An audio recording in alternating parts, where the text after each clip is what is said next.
I realized it was about 8:30 when the thought hit me. It was time to address everything directly. I grabbed my keys, slid into my Miata, and drove to my house. Technically, it was still mine since I had purchased it before marrying Jenna, and the deed had only my name on it. Disappointment weighed on me as I pulled into the driveway. The yard was overgrown, and the landscaping was clearly neglected. The porch light was on, signaling that Jenna was likely home. Walking to the door, I knocked firmly. After a brief pause, Carrie opened it, her eyes widening in surprise. "Dad!" she exclaimed. "Hi, Carrie. Is your mom home?" I asked. She hesitated, then called out, "Mom!" From the kitchen, I heard Jenna's sharp, tense tone. "What's wrong?"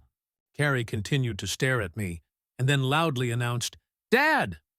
Jenna appeared around the corner, and upon seeing me, she shrieked, "What are you doing here?" I remained calm in the face of her outburst. "Traveling," I replied evenly. At that moment, George appeared from the bedroom in nothing but his underwear. "Well," I remarked dryly, "looks like the whole family's here, Mom, Dad, and child." "What on earth are you talking about?" Jenna snapped. "It seems George has taken my place," I said, adding, "After all, it's only fitting since it's his rightful role." Jenna looked confused, while Carrie's expression turned furious. "Young lady," I said, addressing Carrie, knowing she disliked being corrected, "it seems you've been misinformed. George never worked for me by his own choice, so there's no way I could have fired him." Carrie cut in, "What about the bills? The utilities and insurance? And the groceries? And the car? Did you lose your job? You used to cover everything while you were gone." Jenna added, "Do you think you can just stroll back in here and take over again?" "No," I responded firmly. "I'll wait until you and your partner find somewhere else to live. You've clearly settled into my house comfortably." "This is my home. I'm not leaving," Jenna declared defiantly. "Correction," I stated. "This house is mine. I bought it before we got married, and only my name is on the deed." "You left, so it's mine now," she insisted. "That's not how it works," I countered. "Since I've continued paying for the utilities and taxes, the house remains mine legally. Don't worry. I'll give you until the end of next month to move out. Just make sure you take your daughter with you." "Our daughter," Jenna corrected, her tone sharp. "You couldn't have put it better," I said with a bitter chuckle. Jenna appeared puzzled, so I turned to Carrie and said, "Carrie, I know you don't like being associated with being Polish, so here's some news. George is your real father, not me."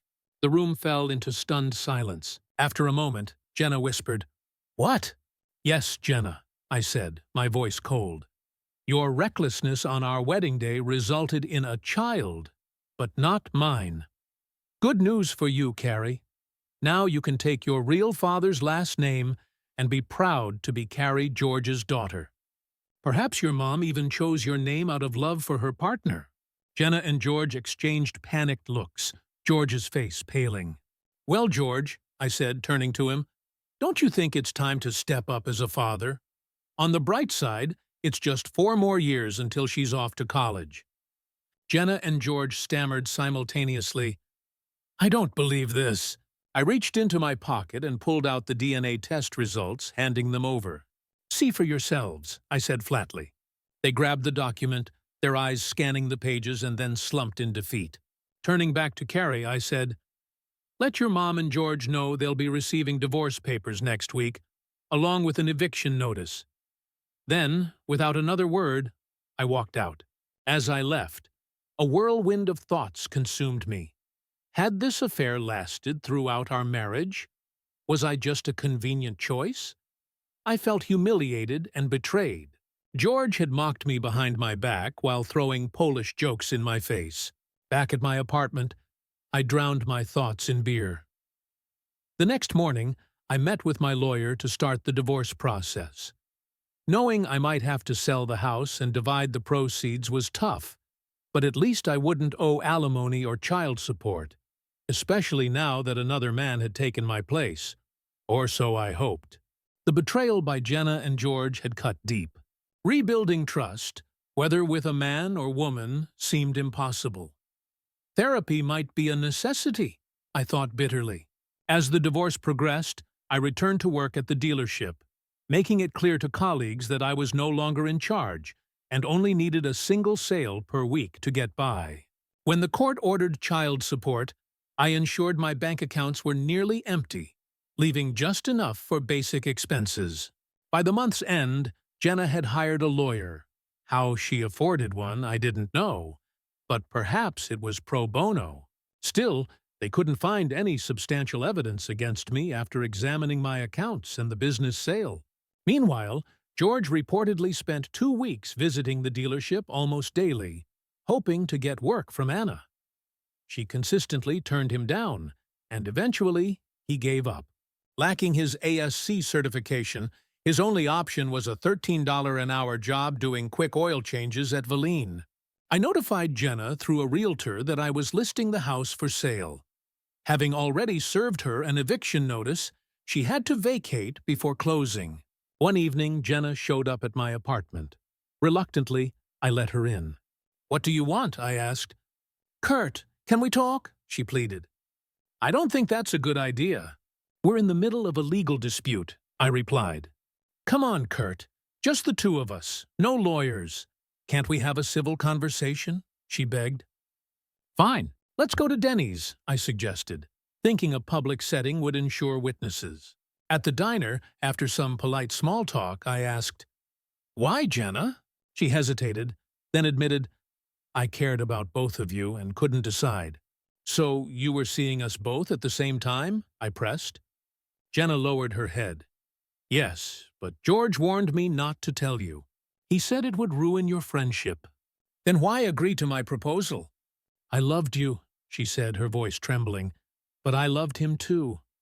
I knew he wouldn't make a good husband, so I ended it with him when you proposed." "And on our wedding day?" I pressed further. Jenna broke down, confessing, "Yes? Well, now you have each other and your child. Great job on the name, by the way. It wasn't until my trip that I realized Carrie wasn't mine."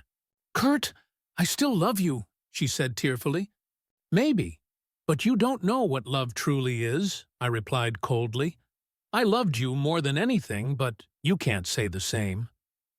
Months later, we finalized the divorce in court. Jenna suggested grabbing a drink after. "Why not?" I said. "Let's end this the traditional way." Though the bitterness had lessened, my thoughts were clear. They deserved each other and the mess they'd made. She specifically brought up Christmas, saying, "You won't be welcome at the family gathering this year unless you make amends." Her words stunned me. Christmas had always been about family, no matter the tension. Being outright excluded felt like a slap in the face. I called my sister, Grace, hoping she'd sympathize. After I explained everything, I asked, "Can you believe this?" Grace sighed heavily on the other end. "Derek, I get where you're coming from, but maybe you should just apologize and move on. It's not worth this drama." "Not worth it?" I shot back. "They're the ones blowing this out of proportion. I didn't even do anything wrong. Why should I have to apologize for standing up for myself?" "Because it's easier," she said bluntly. "You're making things harder than they need to be. Just say sorry, even if you don't mean it, and keep the peace." Her words stung. It felt like she was siding with them, despite knowing how unfair this all was. "I'm so tired of being the one expected to smooth things over," I said. "Why can't they ever take responsibility for their actions?" Grace sighed again, clearly frustrated. "Look, I'm not trying to argue. I just think you're blowing this out of proportion." I ended the call shortly after. It was clear I wasn't going to get the support I'd been hoping for. By the next morning, the situation had spiraled even further out of control. I woke up to a group text from June. She had added me, Grace, and several cousins.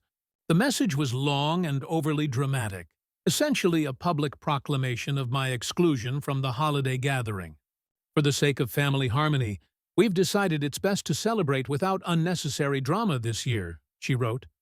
My cousins responded quickly. One openly agreed with June, saying I should have just apologized. Another stayed silent, but their lack of response spoke volumes. I didn't reply. I knew anything I said would only make things worse. Later that day, my aunt called. She's usually pretty laid back, so I assumed she was reaching out to check on me. But the moment I answered, it was clear she wasn't on my side. "Derek, you need to fix this," she said firmly. "This whole thing is tearing the family apart." "Aunt Kathy, I didn't tear the family apart," I replied, trying to keep calm. "I didn't start this." "It doesn't matter who started it," she snapped. "Sometimes you have to be the bigger person. Just apologize and move on. It's not about being right. It's about keeping the family together." The call ended in an argument. She accused me of being selfish and hung up before I could respond. That evening, I received another text from Dad. It was brief but ominous. "You'll regret this." I stared at the words, anger bubbling inside me. This wasn't about a simple joke anymore. It was about control, manipulation, and their refusal to see me as an adult with valid emotions. I blocked both Dad and June on social media after that. I didn't want to see their passive-aggressive posts or dramatic declarations. A few days later, one of my cousins reached out privately. "Just so you know," they said, "June's organizing a big family Christmas without you. She's calling it a drama-free holiday." I thanked them for the heads up, but inside, I felt a mix of sadness and anger. It wasn't about the holiday itself. It was the fact that I could be cast aside so easily, as though I didn't matter. When a close friend heard about the situation, they invited me to spend Christmas with their family. I accepted immediately. It felt good to know someone had my back. Still, I couldn't shake the feeling that this was only the beginning of the fallout. Over the next few days, things escalated further. June took to social media, where she excelled at maintaining curated appearances. A couple of days after our last conversation, her latest post popped up in my feed. It was a photo of her and Dad standing by their Christmas tree, smiling as if everything was perfect. The caption read, "Looking forward to a drama-free holiday with family who knows how to come together." It wasn't subtle, and she knew I'd see it. I scrolled past, trying not to let it bother me, but it stuck in my head all day. It wasn't just the pettiness of the post. It was how it painted me as the villain to anyone unaware of the full story. The next day, a cousin sent me a screenshot from a family group chat I wasn't part of. "June's been saying you stormed out of dinner in a rage and screamed at your dad," my cousin told me. "She's making it sound like you have anger issues." I stared at the screenshot, anger and disbelief swirling within me. June's messages were filled with exaggerations and outright lies, turning the family against me one text at a time. "Thanks for letting me know," I replied. "No problem," they said. "This whole thing is insane. I'm sorry you're dealing with it." It was comforting to know at least one family member had my back, but it didn't make the situation any less infuriating. Dad sent another message soon after. It was cryptic and unsettling. "You'll regret cutting us off, Derek." I didn't reply. Instead, I blocked him too. I was tired of their posts, their jabs, and their attempts to control the narrative. But blocking them didn't stop the drama. More family members reached out, some supportive but most not. One of my aunts called, opening the conversation with, "Derek, I heard what happened at dinner. How could you disrespect your dad like that?" "I didn't disrespect him," I said, trying to stay calm. "All I did was say I didn't find his joke funny." "Well, you know how he is," she replied. "He was just trying to lighten the mood. You should have let it go." "I'm not apologizing for having feelings," I stated firmly. "That's the problem with your generation," she muttered. "Always so sensitive." The call ended soon after, leaving me feeling even more isolated. A few days later, a neighbor from back home reached out. They'd overheard a heated argument between Dad and June. "From what I heard, he wants to make things right with you," the neighbor said. "But June doesn't think you deserve an apology." It wasn't comforting. If anything, it confirmed what I'd suspected. June was the driving force behind this mess. Not long after, Dad sent an email. It was long and filled with emotional appeals. "I miss you, Derek," he wrote. "I hate how things have gotten so out of hand. Can we please move past this? I just want my family back." For a moment, I felt a pang of guilt. But as I read further, that guilt turned into frustration. Buried in the middle of the email was the same line I'd heard before. "If you just apologize, we could put this behind us." It was always the same story. He wanted to move on without addressing the real issue. I responded with a short message. "I'm not interested in moving past this unless you're willing to take accountability for your actions. Let me know when you're ready for an honest conversation." His reply came swiftly. "You've allowed others to poison your mind," he wrote. "This isn't the Derek I raised. I hope you come to your senses before it's too late." I tried to push the situation aside over the next few days, focusing on school and work, but it kept creeping back into my thoughts. I vented to a few close friends who were incredibly supportive. One suggested I write a letter to my dad to share my perspective. "You don't even have to send it," they said. "It might just help you process everything." Taking their advice, I spent an evening drafting the letter, pouring out everything I felt. How the dinner made me feel, how dismissed I'd been, and how their actions since then had only hurt me more. When I finished, I reread it several times. It felt good to get it all out, but I couldn't bring myself to send it. I knew it wouldn't change anything. Instead, I kept the letter as a reminder of why I was standing my ground. The breaking point came a few days later when another cousin reached out to me. "Just so you know," they said, "June has been telling other relatives that you should be banned from family events altogether. She's even mentioned getting legal action involved." "Legal action?" I asked, incredulous. "Yeah, like filing something to keep you away," they said. "I don't think she's serious, but she's clearly escalating things." I didn't know whether to laugh or scream. Legal action over a disagreement at dinner? It was absurd, but it also showed how far June was willing to go to maintain control. That same night, I received a voicemail from Dad. His voice sounded strained, almost desperate. "Derek, you're pushing this family to its limits," he said. "I don't know how much more we can take." I deleted the voicemail without replying. The next day, one of my friends invited me to spend Christmas with their family. "You don't need this kind of stress," they said. They were right. I accepted, determined not to let Dad and June ruin my holiday. Still, I couldn't shake the feeling that this wasn't over. June wasn't the type to let things go, and I had a sinking feeling this was just the beginning. As I tried to move on and enjoy the holiday season, Dad and June seemed determined to keep the drama alive. Christmas was still weeks away, yet every day brought fresh chaos. The first blow came in the form of a family meeting. A cousin tipped me off, saying, "June organized it specifically to discuss how to handle Derek.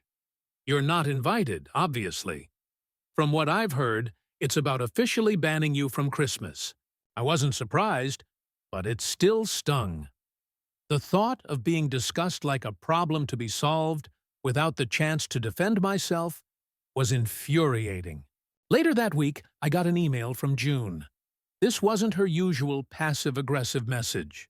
It was formal, like something from an HR department. She accused me of emotionally abusing Dad and listed every interaction we'd had over the past year, twisting them to make me seem intentionally cruel. It was so bizarre I had to reread it to ensure I wasn't missing something. The email ended with a veiled threat. "If this behavior continues, we'll be forced to take further action to protect ourselves." I didn't respond. Engaging with her at this point would only add fuel to the fire. A few days later, Grace called. Her tone was cautious, like she was trying not to upset me. "I think you should know," she began. "June's talking about getting legal action involved. She wants to file something to ban you from family events permanently." I let out a bitter laugh. Legal action? For what? Not laughing at Dad's joke? I know it's ridiculous. Grace said. "But you know how she is, always trying to escalate things." Her attempt to sound sympathetic fell flat. "And what about you, Grace?" I asked. "Are you still on their side?" There was a long pause. Finally, she said, "I'm not on anyone's side. I just want the family to stop falling apart." "That's not good enough," I snapped, my voice sharper than I intended. "You've been sitting back and doing nothing but telling me to apologize." "How does that help?" Grace sighed, frustrated. "Derek, it's not that simple. You don't understand the pressure they're putting on me." "Maybe you should try standing up to them for once," I shot back. The call ended shortly after. Around this time, a package arrived at my apartment. The return address was my dad's house. I hesitated before opening it, unsure of what to expect. When I finally tore it open, my stomach dropped. Inside were my childhood belongings, old trophies, photos, and random keepsakes I hadn't seen in years. On top was a folded note in Dad's handwriting. "You clearly don't value family, so here's your stuff.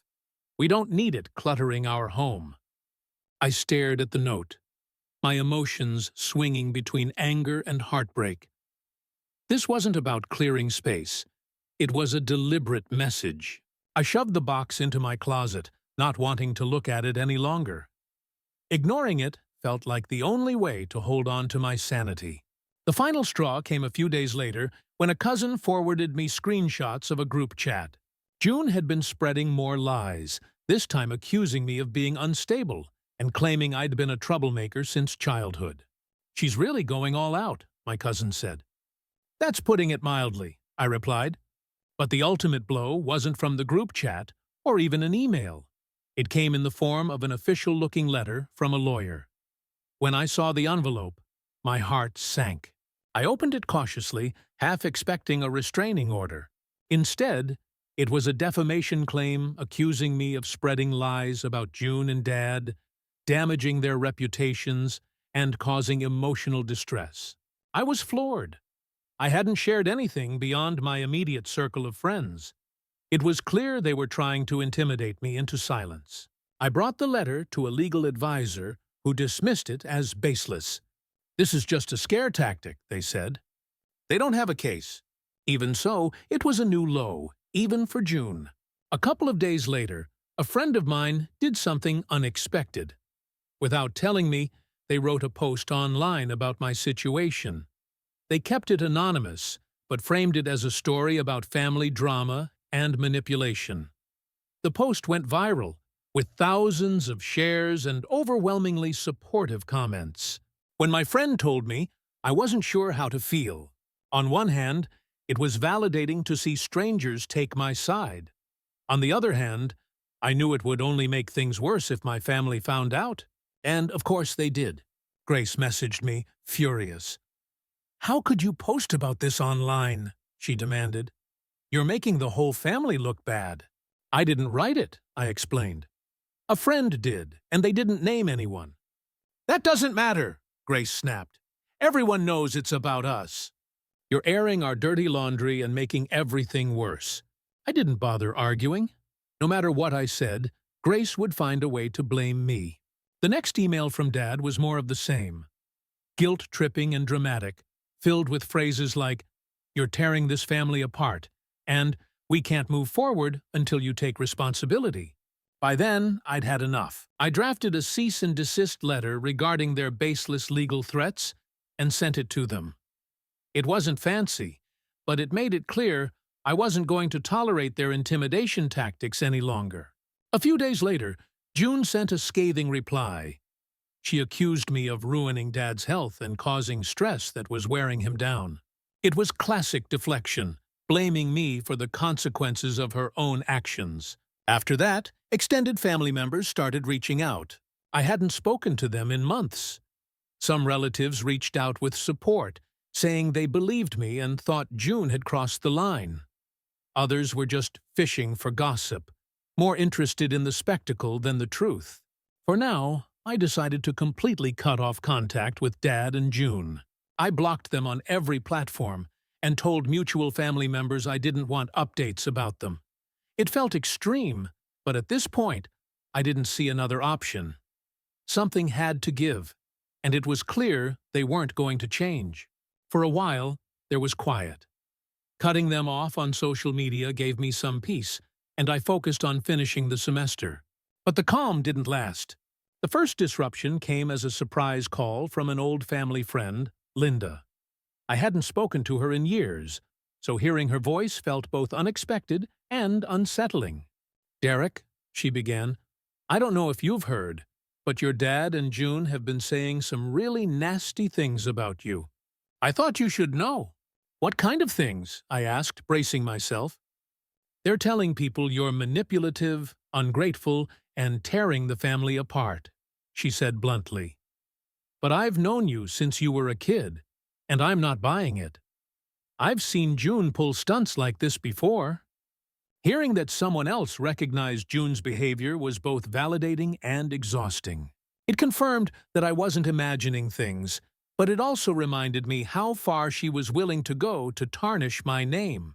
Not long after, I reconnected with Eric, a distant relative on Dad's side. We'd never been particularly close, but he reached out after hearing about the situation. "Honestly, I've always thought June was a bit controlling," Eric admitted during a call. "She's been isolating your dad from our side of the family for years." "That doesn't surprise me," I said. "She's good at playing the victim, though," he added. Eric offered to help me gather information if needed, which turned out to be more helpful than I expected. A few days later, he forwarded me screenshots from a group chat.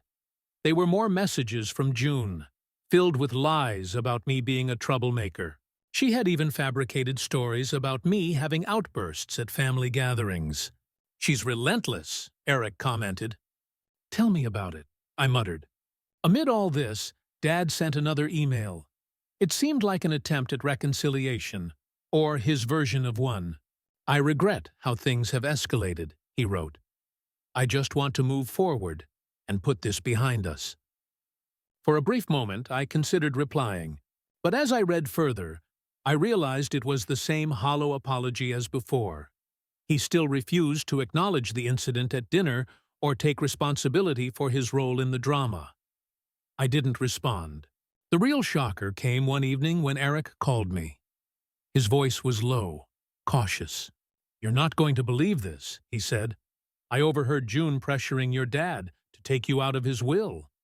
My heart sank, though I wasn't entirely surprised.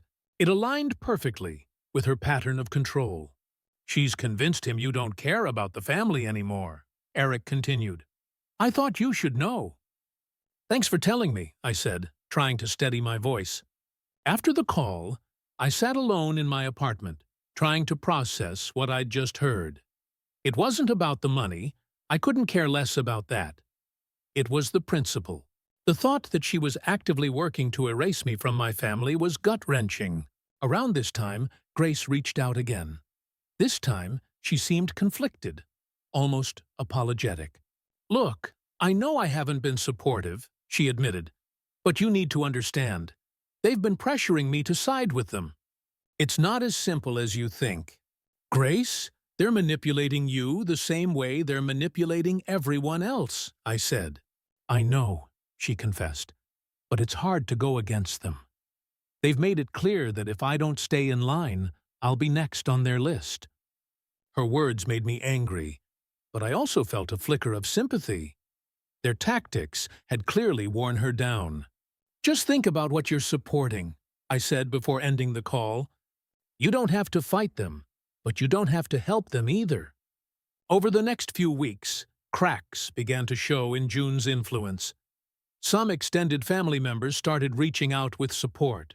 "I'm sorry I believed the things she said about you," one cousin admitted. "I can see now how toxic she is." It was a small victory, but it felt like a turning point. Even Dad seemed to be wavering. According to Eric, he and June had been fighting more often. "She's blaming him for losing control of the family," Eric said. Eventually, I got another email from Dad. This one was different. He admitted that he'd let June manipulate him for years and regretted how things had turned out. He asked if we could meet in person to talk. We met at a small coffee shop on a snowy afternoon. Dad looked exhausted, like he hadn't slept in days. As soon as we sat down, he started apologizing. "I messed up, Derek," he said, his voice trembling. "I let her turn me against you, and I'm so sorry. I see now how much damage that's caused." I listened, unsure of how to respond. Part of me wanted to forgive him, but another part was still wary. "You need to understand, Dad," I said finally. "This can't just be words. Things have to change if we're going to move forward." He nodded. "I know. I've already started seeing a therapist to work through everything." It wasn't a perfect resolution, but it felt like a start. Not long after, I heard from Eric that Dad had officially announced his separation from June. Apparently, their fights hit a breaking point, and he couldn't take it anymore, Eric said. "She moved out of town. Sounds like she's cutting ties with most of the family." It was strange to think of June being out of the picture. For so long, she'd been at the center of the drama. Now, she was just gone. Grace reached out again, this time with a heartfelt apology. "I'm sorry I didn't stand up for you sooner," she said. "I see now how unfair it was to expect you to apologize." We started rebuilding our relationship, slowly but surely. This Christmas, I spent the holiday with friends and a few supportive relatives. It was peaceful, drama-free, and exactly what I needed. Before the holiday, Dad sent me a letter thanking me for giving him a chance to make things right. He promised to continue working on himself and rebuilding our relationship on healthier terms. Looking back, it's been a long, exhausting journey. But if I've learned anything, it's the importance of standing firm in your boundaries. Sometimes, the only way forward is to let go of what's holding you back, even if that means losing people you thought would always be in your life.